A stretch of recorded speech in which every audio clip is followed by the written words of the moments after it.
They thought Virgil was just another grieving widower. They thought he was a man with $400,000 in a bank account he didn't know how to manage. Chet, the smooth-talking deacon at the church, certainly believed that. He spent 6 months grooming Virgil. He brought him casseroles. He prayed with him. He was waiting for the perfect moment to strike. When Chet finally convinced him to sign over the life insurance money for a safe investment, he thought he had hit the jackpot. What Chet didn't realize was that Virgil had spent 30 years as a senior investigator for the Department of Motor Vehicles. He didn't just understand paperwork. He understood the psychology of a liar. Virgil knew the money was gone the second the transfer cleared. But he didn't call the police. He had a much better way to get his wife's legacy back. The house was too quiet. Virgil had lived in this small brick home for 40 years. But for the last 6 months, the only sound was the hum of the refrigerator. His wife Martha had been the noise in his life. She was the clinking of coffee cups. She was the sound of the evening news. Now that she was gone, Virgil felt like a ghost in his own hallway. At 64 years old, he didn't have much left but his memories, and the life insurance policy Martha had left behind.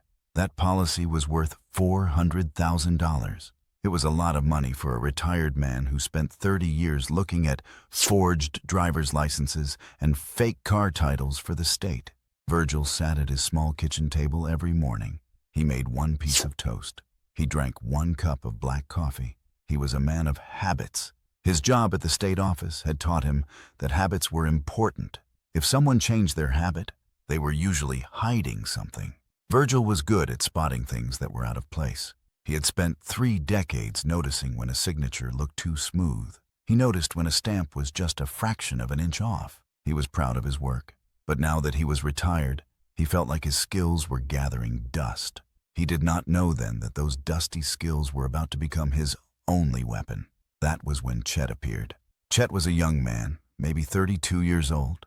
He had a smile that was a little too bright for a church basement. He had joined the congregation shortly after Martha's funeral. He started sitting next to Virgil during the Sunday services. He always had a kind word. "I am so sorry for your loss, Virgil," Chet said during their first meeting. He had a firm handshake. He wore suits that looked like they cost more than Virgil's first car. Chet told everyone he was a wealth manager who wanted to help the community. Chet didn't push for anything at first. He just listened. He brought Virgil a casserole on a Tuesday night. He helped him rake the leaves in the front yard. He was very helpful. After a few weeks, the conversation turned to the future. Chet asked Virgil if he was worried about his finances. "I just want to make sure you are taken care of," Chet said while they sat on the porch. Virgil told him about the $400,000. He told him he wanted the money to go to the memorial foundation Martha always talked about. Chet nodded slowly. He looked very serious. "That is a beautiful goal, Virgil," Chet said. He explained that the bank was only giving Virgil a tiny bit of interest. He talked about a private fund that was only for church members. He said it would grow the money faster. Virgil wanted to believe him. He was lonely. Chet was the only person who checked on him. He felt like he could trust this young man. Chet brought over a folder full of papers the next morning. The documents looked official. They had all the right logos. They had heavy paper. "You just need to sign here to authorize the view-only access," Chet said, as he pointed to a line at the bottom. Virgil looked at the paper. His eyes weren't as good as they used to be, but he saw the line. He thought about Martha. He thought about the foundation. He picked up his pen and signed his name. He made sure to include the tiny, intentional tremor on the last letter. It was a habit he couldn't break. Chet took the papers and smiled. "You made the right choice, Virgil," Chet said. As Chet walked away, Virgil felt a small flicker of unease, but he pushed it down. He wanted to believe he had a friend. 2 weeks passed after Virgil signed those papers. He felt good about his decision. He liked the idea of Martha's money doing something big for the world. One Tuesday morning, Virgil decided it was time to make a small gesture. The church choir needed new robes. He wanted to give them $500. He sat down at his computer. He moved the mouse slowly. He logged into his bank account just like he did every week. The screen loaded. Virgil blinked. He leaned closer to the monitor. He thought there was a mistake with the website. The balance did not say $400,000. It did not even say $500. The balance said 0. But the bank was not the only place Chet had left his mark. Virgil refreshed the page. The number stayed the same. Every cent was gone. Virgil did not scream. He did not let his hands shake. He was a man who had seen a lot of bad things in 30 years at the state office. He knew that panicking never solved a problem. He clicked on the transaction history. He saw a single transfer from 3 days ago. The money had moved to an account he did not recognize. It was a private investment fund with a name that sounded very official. He called the bank. "I need to know who authorized this transfer," Virgil said to the woman on the phone.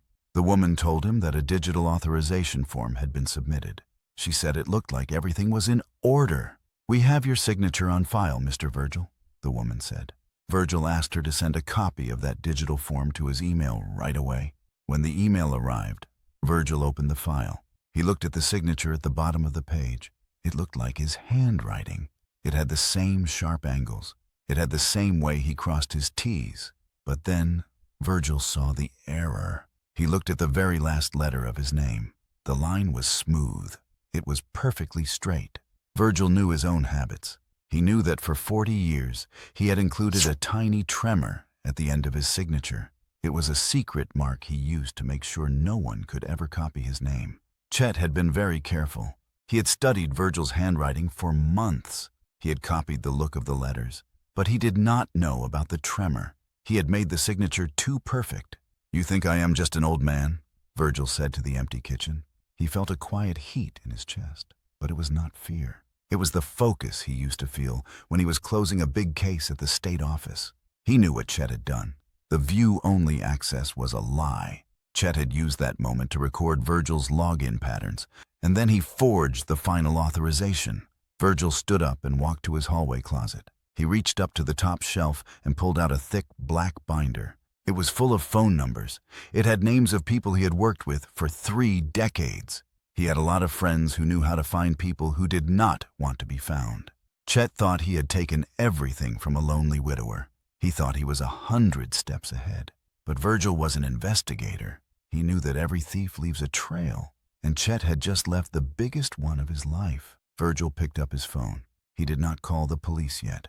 He called a man named Floyd, who used to run the digital crimes unit. "Floyd, this is Virgil," he said when the man answered. "I have a project for you. I need to build a website that looks like a pot of gold, and I need it done by tomorrow morning." Virgil sat back down at his table. He had 400,000 reasons to be angry, but he only needed one plan to win. The hunt was on. Virgil did not go to bed that night. He spent the hours in his small home office. The room was filled with green filing cabinets that he had bought 20 years ago. Each drawer was labeled by year and category. This was his secret vault of information. He knew that the bank might take weeks to investigate. He knew the police might be even slower. He did not have weeks.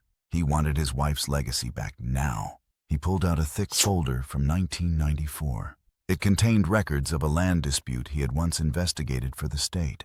He studied the old documents until the sun came up. At 7:30 in the morning, Virgil met Floyd at a small diner near the highway. The air in the diner smelled like burnt coffee and bacon. Floyd was 72 years old. He had retired from the digital crimes unit 5 years ago. He looked at Virgil and shook his head. "I found him, Virgil," Floyd said as he opened a silver laptop. He did not look happy. He pushed the computer across the table so Virgil could see the screen. The man on the screen was not named Chet. His real name was Arthur Vance. He was 34 years old. He had a long list of arrests in 3 different states.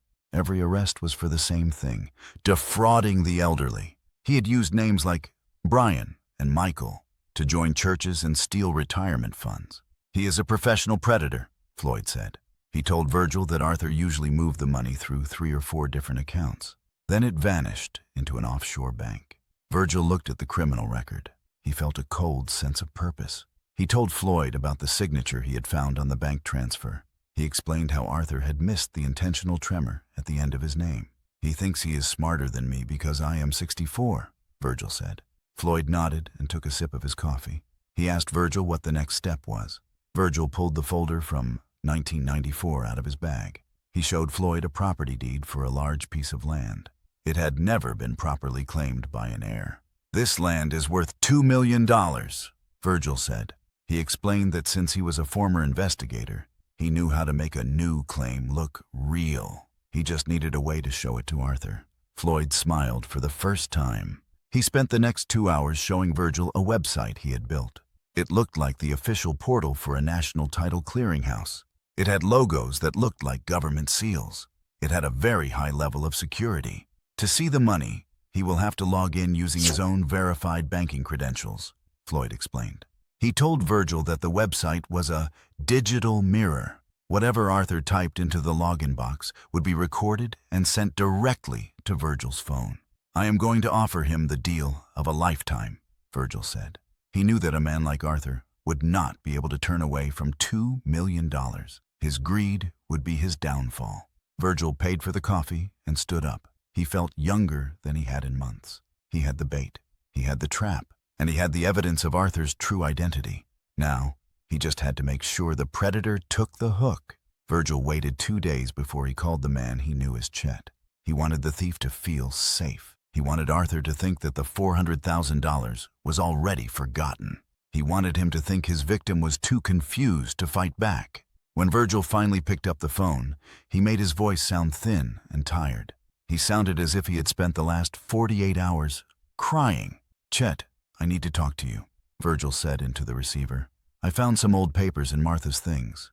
I don't know what they mean, but they look very important, and I don't have anyone else to ask. Arthur agreed to meet him at a quiet park bench within the hour. He arrived with that same bright smile. He wore the same expensive suit that Virgil now knew was paid for with stolen money. He looked like he was already celebrating a victory.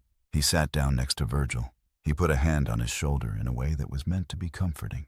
But it felt like a predator marking its territory. I am here for you, Virgil, Arthur said firmly. What did you find that has you so worried? Virgil pulled the thick folder from 1994 out of his bag. He moved slowly. He made sure his hands appeared to shake just a little bit as he fumbled with the clasp. He showed Arthur the deed to the property in the north of the state. It says it belonged to Martha's grandfather, Virgil whispered. I looked it up on my old computer last night. I think it is worth $2 million. But the taxes haven't been paid in 30 years. Virgil watched Arthur's eyes. He saw the predator come to life. Arthur tried to look calm, but his pupils dilated. He began to breathe a little faster. He took the folder and flipped through the pages. His fingers moved quickly over the official seals. He studied the old signatures that Virgil had crafted to look exactly like a legitimate government record from 30 years ago. This is very complicated, Virgil, Arthur said. His voice dropped to a serious tone. You should let me handle this for you. Before the state tries to seize it, I can get this money into our private fund, where it will be safe. I want to do that, Virgil said, looking down at his shoes. But there is a single problem. The state records say this is a special type of land. It has to go through a national title clearinghouse first. Virgil pulled out a piece of paper with the website address Floyd had created. He told Arthur that the clearinghouse needed a verified professional to manage the transfer. He explained that the person had to log in with their own banking credentials. They had to prove they had the authority to move millions of dollars. Arthur looked at the website address for a long time. For a second, Virgil thought the younger man might see through the trick. The park was very quiet. The only sound was the wind in the trees. Arthur squinted at the paper, then back at Virgil. Is this the only way to get the $2 million? Arthur asked suspiciously. Virgil nodded and said he didn't know any other way. Arthur finally smiled. I can do that for you, Arthur said. I have all the right credentials. I am a registered manager with the church fund. Virgil felt a surge of energy, but he kept his face still and his eyes dull. He thanked Arthur and told him that Martha would be so happy to know the money was being handled by a friend. He said he would send the link to Arthur's email that afternoon. As Arthur walked away, he was already looking at his phone. His pace was quickening with every step. He was thinking about $2 million. He was thinking about how easy it was to steal from an old man who didn't understand the modern world. Virgil sat on the bench for a few minutes and watched Arthur disappear into the parking lot. He took a deep breath. He pulled his own phone from his pocket. He sent a text to Floyd. The hook is set, Virgil wrote. He knew that Arthur would not wait long. A man that greedy would want those millions before the sun went down. Virgil walked back to his car with a steady gait. He felt like he was back in the field. He was waiting for the final piece of evidence to fall into place. Virgil sat in his small office. It was 6 o'clock in the evening. He watched the tablet on his desk. A small light started to blink. This was the signal from Floyd. Someone was logging into the fake website. Virgil saw the username and the password appear on his screen. It was Arthur. The man was using his real personal bank credentials. He was so greedy that he did not even think to use a fake account. He wanted that $2 million immediately. Virgil watched the screen as the software recorded every keystroke. Within minutes, Virgil had access to everything. He saw the offshore account in the Cayman Islands. He saw the balance. It was almost $500,000. Most of that was Martha's life insurance money. Virgil did not wait. He used the credentials to log into the offshore portal himself. He did not feel any guilt. He was taking back what belonged to him. He initiated a transfer for exactly $400,000 back to his original bank account. He also sent a copy of every transaction record to the local police station. He sent Arthur's real identity, too. He had been an investigator for 30 years. He knew how to package a case so the police could not ignore it. He hit the enter key and watched the money move. Then Virgil went to the church hall. There was a community dinner happening. He knew Arthur would be there. He knew he would be waiting to hear about the $2 million land deed. Virgil walked through the doors. He saw Arthur standing near the buffet table. Arthur looked like a man who had already won the lottery. He was wearing a new gold watch. He waved at Virgil and walked over with a big smile. "Virgil, it is good to see you," Arthur said. He sounded very happy. "Did you get everything settled with that land deed?" "I checked the portal earlier today." Virgil sat down at a small wooden table. He did not smile back. He looked Arthur right in the eyes. "I know who you are, Arthur," Virgil said. His voice was very quiet, but it was very steady. The smile on Arthur's face flickered. He laughed, but it was a nervous sound. "I think you have the wrong name, Virgil. It is Chet, remember?" Arthur replied. "No," Virgil said. He pulled a printed sheet of paper from his coat pocket. It was a mugshot from 5 years ago. It had Arthur's real name. It had a list of his aliases. "Your name is Arthur Vance. You were born in 1992. You have been arrested 6 times for fraud, and you just gave me your bank password." Arthur reached for the paper, but Virgil moved it away. Arthur's face went pale. He stopped smiling. He looked around the room to see if anyone was listening. "I do not know what you are talking about, old man," Arthur whispered. He tried to stand up, but Virgil leaned forward. "Sit down, Arthur," Virgil said. "I spent 30 years at the Department of Motor Vehicles. I have seen every trick in the book. You made a mistake with the signature. You forgot the tremor." Virgil pointed to the exit, where 2 police officers were walking through the doors. "I already moved the money back, all $400,000 of it. And I found the other $100,000 you took from other people in this church. I sent those records to the detectives, too." Arthur's hands began to shake. He was not the confident predator anymore. He looked like a trapped animal. "You cannot do that," Arthur snapped. "That is my account. I will sue you. I will tell them you are crazy and confused." "I think they will believe the man with the clean record and the 30 years of state service," Virgil replied. "They certainly will not believe the man whose laptop is currently being searched by a digital crimes unit." Arthur looked at the police officers. They were moving toward the table. He turned back to Virgil, his eyes full of anger. "You are just a bitter old man," Arthur spat. "You think you are so smart. I still have friends. I will get out of this." "You might," Virgil said. "But you will not have a cent to your name, and you will not be doing it in this town." The officers reached the table. One of them, a man Virgil had known for 10 years, put a hand on Arthur's shoulder. "Arthur Vance, you are under arrest for grand larceny and identity theft," the officer said. Arthur tried to pull away, but it was no use. The handcuffs clicked into place. The sound was very loud in the quiet church hall. People were starting to stare. The church members Arthur had groomed were watching him be led away in shame. Arthur looked back at Virgil one last time. He opened his mouth to shout something, but no words came out. He just looked small and defeated. Virgil sat at the table for a long time after they took Arthur away. He felt a deep sense of relief. It was not the $2 million that mattered. It was the fact that Martha's legacy was safe. He had done his job one last time. He stood up and walked out of the church. He did not look back at the crowd. He just wanted to go home. Arthur Vance did not find any sympathy in the courtroom. When the trial began 2 months later, the room was filled with the people he had tried to ruin. Virgil sat in the front row. He watched as the prosecutors showed the digital records Floyd had recovered. They showed every login. They showed every transfer. They showed every lie Arthur had typed. The evidence was too strong for Arthur to fight. He pleaded guilty to 12 different counts of fraud and identity theft. The judge sentenced him to 15 years in a state prison. Arthur looked at Virgil as the guards led him away. But Virgil just looked back with a calm face. He did not feel hate. He only felt that the world was a little bit fairer than it had been before. The bank worked quickly once the criminal case was closed. They returned every cent of the $400,000 to Virgil's account. They even waived the transfer fees as an apology for missing the forgery. Virgil took that money and did exactly what he had promised Martha he would do.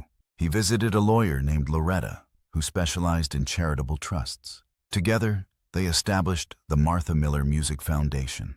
The money was put into a protected account. It would pay for a new music teacher and instruments for the local high school for the next 20 years. It was a legacy that would live much longer than a bank balance. Word of Virgil's work spread through the town. Other people who had been scammed started calling him. They asked for his advice on how to spot a liar. Virgil spent his Tuesday afternoons at the community center. He did not charge any money. He just sat with people and looked at their papers. He showed them how to check for official seals. He showed them how to spot a fake signature. He told them that their age was not a weakness. It was a source of wisdom. He felt like he had a new purpose. He was still a retired man, but he was not an obsolete one. One evening, Virgil sat on his porch as the sun went down. It was 7:30 in the evening, and the air was cool. He thought about the 30 years he had spent in the state office. He thought about the thousands of signatures he had checked. He used to think it was just boring paperwork. Now he knew that every document represented a person's life and their trust. He picked up a pen and a piece of scrap paper. He signed his name one time. He watched his hand move. He saw the tiny, tensional tremor at the end of the last letter. It was a small thing. To most people, it looked like a mistake. But that mistake had been the key to his victory. It was the one thing Arthur could not steal. Arthur did not value the small details of a person's life. He only valued the money. Virgil realized that Martha was still with him in a way. She was in the music that would soon play at the high school. She was in the quiet peace of his home. Virgil stood up and walked inside. He turned off the porch light and locked the door. For the first time in 6 months, he slept through the entire night. He knew that the files were finally closed, and the truth had won.